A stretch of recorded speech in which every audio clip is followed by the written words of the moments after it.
remember entering our local grocery store, maybe even the laundromat, and by the entrance or the exit door, there was those 25-cent vending machines. And they might have gumballs, stickers, maybe even tattoos that we know our parents wouldn't let us have. I could only assume that one of those machines always caught your eyes, and from there you just had to muster up the courage to ask your parent for a quarter. The excitement of putting in that quarter, turning that lever, and opening that door to a prize was so nostalgic. And I lived those moments so many times as a child, probably once a week every time my mom and I went to the grocery store or the laundromat. The whole ordeal was so exciting but nerve-wracking, but looking back, all the outcomes from that situation perfectly explains my life and the life lessons I've learned. Finally, being at an older age where I can grocery shop myself, when I do pass those quarter vending machines, I smile.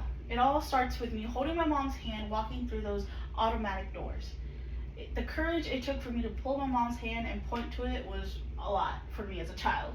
But my mom was smart. She knew that for 25 cents, she could have an easy and, stress-free shopping experience. So she usually gave me a quarter, and I go up to it. Now, in a perfect world where people say if you work hard, you get what you want, in this case, 4-year-old Dur put a quarter in the machine, twisted that lever, and she got exactly what she wanted, which was those red elastic hands that you could slap on any surface and they'll stick to it. In that perfect world, Dur got exactly what she wanted, and she's happy, and she walks away. Now, what are the chances of everything going perfectly right in that situation? Very slim. Majority of the time, I twist that lever and I get elastic hand, but not the color I want. And even though I'm not 100% happy, I have a physical prize at the end to remind me of my work, and I'm excited, I'm happy, I'm content, and I walk away. And that's, one of the life lessons I've learned every day is that you can work hard, but you may not get exactly what you want, but you're happy and you're content because you have something to look at the end of it to say, I worked for it. However, I still walked away with something, even if it's not exactly what I wanted, and I'm happy in those situations. Now, what about the times when I walk away with nothing? What if my mom says, no, I don't have change, or no, we don't have time? I'm mad, I'm upset, I'm sad, and I can direct all of my emotions towards her and blame her for me not being happy.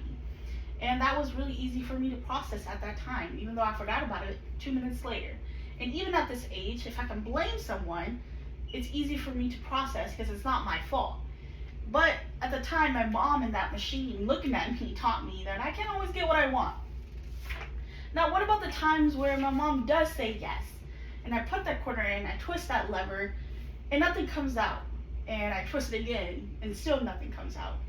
And I'm like, oh no, I got nothing, but it took my quarter. In those moments, I cry and I'm sad. And I'm not crying too loud because I'm embarrassed. And my mom usually is consoling me, but I have no one to blame. I can't blame my mom. I can blame the machine, but it's not a real person. I'm just sad. And that is something I learned at an older age that is kind of hard for me to swallow at times, is that you can do everything right. In this case, my mom that gave me the quarter, I put it in the machine, and I have nothing to show for it.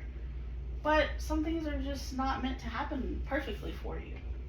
So how is something so simple and rewarding as a 25-cent machine so intense and eye-opening? One could argue that life is full of us working towards rewards. We work towards putting food on the table, towards us being happy. In the case of the quarter vending machine, 4-year-old Dur or 5-year-old Dur just wanted to have a red elastic hand that she can play with. However, we know that isn't always how life works. I can ask my mom for a quarter and she may say no when I may be sad.